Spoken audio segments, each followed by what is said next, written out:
You were taught to hate him. The name alone carries the weight of ultimate betrayal.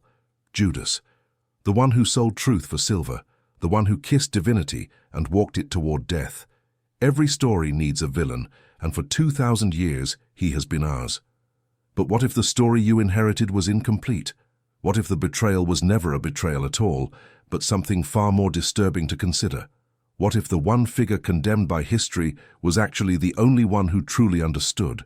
There is a text, ancient, buried, forbidden for centuries.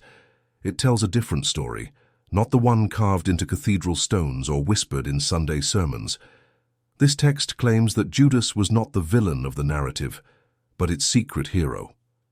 The only disciple who saw clearly, the only one who loved enough to do what no one else could bear. Before you dismiss this as heresy or conspiracy, ask yourself a simpler question. Why does this story still bother you? Why does the mention of his name create an immediate emotional response? What part of you already knows that something about the inherited narrative does not sit right? That the pieces do not fit as cleanly as you were told they should? The Gospel of Judas was found in the Egyptian desert, buried in a cave, hidden from the world that would have destroyed it. When scholars finally translated it, what they discovered was not just a different story, it was a mirror. And mirrors do not show you what you want to see.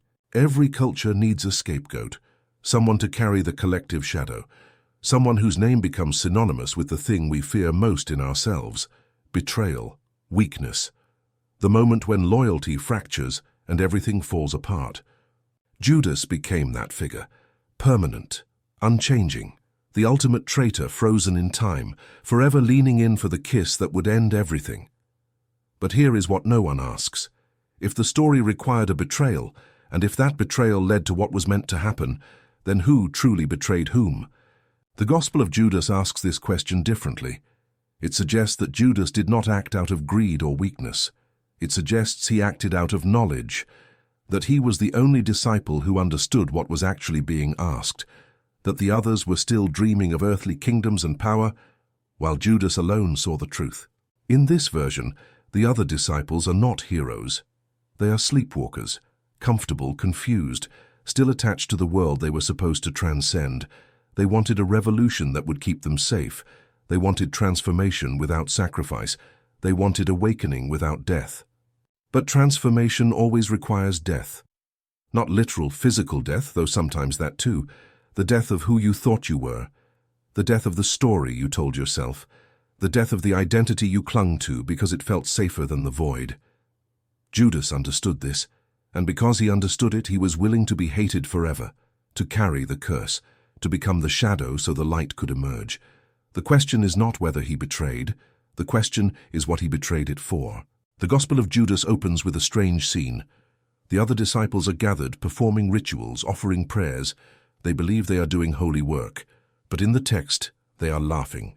Not with joy, but with ignorance. They do not understand what they are worshipping.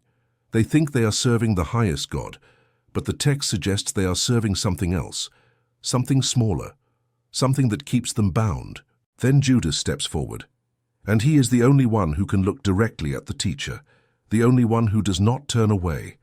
The text says he alone knows where the teacher truly comes from, that he alone sees beyond the veil of appearances. This is not a story about good and evil. It is a story about levels of awareness. The other disciples operate from one level. They see forms, rituals, outcomes.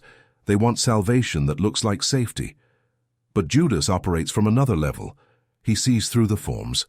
He understands that what appears to be destruction might actually be liberation. Think about your own life. How many times have you clung to something because letting go felt like betrayal? A relationship, a belief, an identity? How many times have you called someone a traitor because they stopped playing the role you needed them to play? Because they saw something you were not ready to see. The story of Judas is not really about him. It is about the part of you that knows the truth but is terrified to act on it.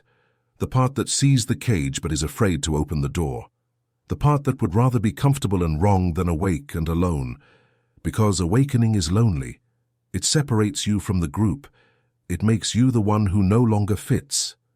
And the group does not forgive that. In the Gospel of Judas, there is a moment where the teacher pulls Judas aside, away from the others.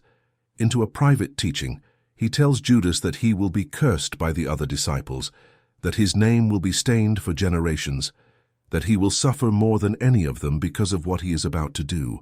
And then he says something that changes everything. He tells Judas that this suffering is necessary, that Judas will sacrifice the man that clothes him, that he will transcend the others because he alone is willing to do what must be done. This is not a command born from cruelty. It is an initiation, a test of whether Judas can see beyond the surface narrative. Can you destroy the form to release the essence? Can you betray the image to serve the truth? Most of us cannot. We spend our entire lives protecting the image, the story we tell about who we are, the mask we show to the world. We call this identity, and we defend it with everything we have. To lose it feels like death, and so we avoid any situation that might shatter it. But the Gospel of Judas suggests that this shattering is not the end. It is the beginning, that the image was always a prison, that the story you tell about yourself is not who you are. It is just a costume, and someone has to take it off. Judas becomes the one willing to destroy the sacred image, to break the form everyone else is worshipping, to be hated so that something greater can emerge. He does not do this because he is evil. He does it because he loves what lies beneath the form more than the form itself. But the others cannot see this. They only see destruction. They only see betrayal. And so the one who loved most becomes the one most condemned. There is a psychological pattern here that goes deeper than ancient texts. It appears in every life, in every moment of transformation. There is always a part of you that must die, and there is always a part of you that will resist that death with everything it has. The ego does not want to die. It wants to survive, it wants to be right, it wants to be loved, it wants to be safe, and it will construct entire realities to maintain that safety. It will tell you stories about who you are, what you need, what will save you. And those stories will feel true because they are familiar, but familiar is not the same as real. The Gospel of Judas points to this directly. It suggests that the disciples were worshipping a false god, not because they were bad people, but because they were asleep. They were performing rituals without understanding. They were repeating patterns without awareness. They were comfortable in their beliefs, and comfort is the enemy of awakening. Judas could not stay comfortable. He saw too much. And once you see, you cannot unsee. You cannot go back to the safety of ignorance. You cannot pretend the cage is not a cage just because everyone else is pretending. This is the burden of awareness. It isolates you. It puts you at odds with the collective dream. It makes you the outsider, the heretic, the betrayer, because you are no longer willing to participate in the agreed-upon illusion. And the collective does not tolerate that. It punishes those who wake up too soon. It exiles those who refuse to keep dreaming. It turns them into villains so that everyone else can stay asleep. Judas becomes the symbol of this punishment. He is what happens when you step out of line, when you see what you are not supposed to see, but perhaps the punishment is the point. In Gnostic thought, there is a concept called the demiurge. It is not the highest god. It is a lesser creator, a force that builds worlds but does not understand the source. It creates forms, structures, laws. It demands worship. It promises salvation. But it cannot offer true liberation because it is itself trapped. The Gospel of Judas hints at this. The disciples are described as serving the demiurge without knowing it. They think they are serving the ultimate truth, but they are serving a system, a structure, a set of rules that keeps them bound. They are good servants, obedient, faithful, but they are not free. Judas sees through this. He recognizes that the teacher is not part of this system, that the teacher comes from somewhere beyond it, and that to free what is beyond, the system must be confronted, the form must be broken, the illusion must be shattered. This is not about religion. This is about any structure you mistake for truth, any belief system you cling to because it gives you identity, any ideology you defend because letting go would mean facing the void. The demiurge is whatever you worship that is not ultimate, and most of what you worship is not ultimate. Your job, your relationships, your political beliefs, your self-image, these are not ultimate. They are forms, temporary structures, and when you mistake them for your essence, you become trapped. You become a servant to something smaller than what you are. Judas refuses to serve the smaller thing. He refuses to protect the form, and because of this, He is willing to do what appears to be unforgivable. He is willing to let the teacher die so that what the teacher truly is can be revealed. But the others are not ready for this revelation. They are still protecting the form, still worshipping the image, still believing that salvation looks like safety, and so they call him traitor. There is a moment in every awakening where you must choose. You can stay with the group, comfortable in shared illusions, or you can step into the unknown, alone. Most people choose the group, not because they are weak, but because the group offers something powerful: belonging, identity, the feeling that you are part of something larger than yourself. But what if that larger thing is still too small? What if the group itself is the cage? This is the terror the Gospel of Judas confronts. It suggests that even the holy group, even the disciples closest to truth, were still asleep.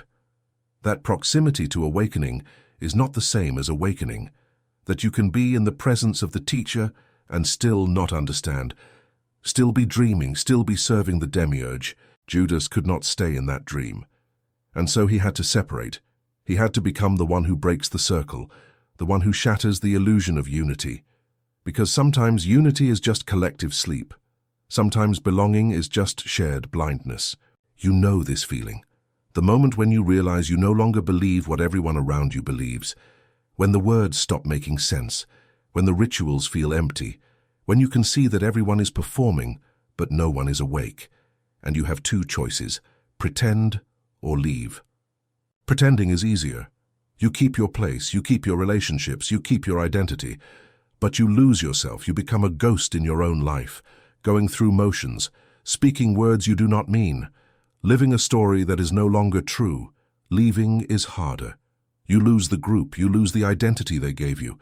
You lose the comfort of shared belief, but you gain something else. You gain your own eyes, your own voice, your own strange, lonely, terrifying freedom. Judas chose to leave, and the story has hated him for it ever since. But perhaps hatred is just fear of the same choice. The Gospel of Judas does not end with redemption. It does not offer comfort. It does not resolve into a happy ending where Judas is finally understood and forgiven. Instead, it leaves him in the space of the curse, hated, alone, carrying the weight of a choice no one else could make. This is where most stories fail you. They promise resolution. They promise that if you just endure long enough, understanding will come, that the truth will be recognized, that your sacrifice will be honored.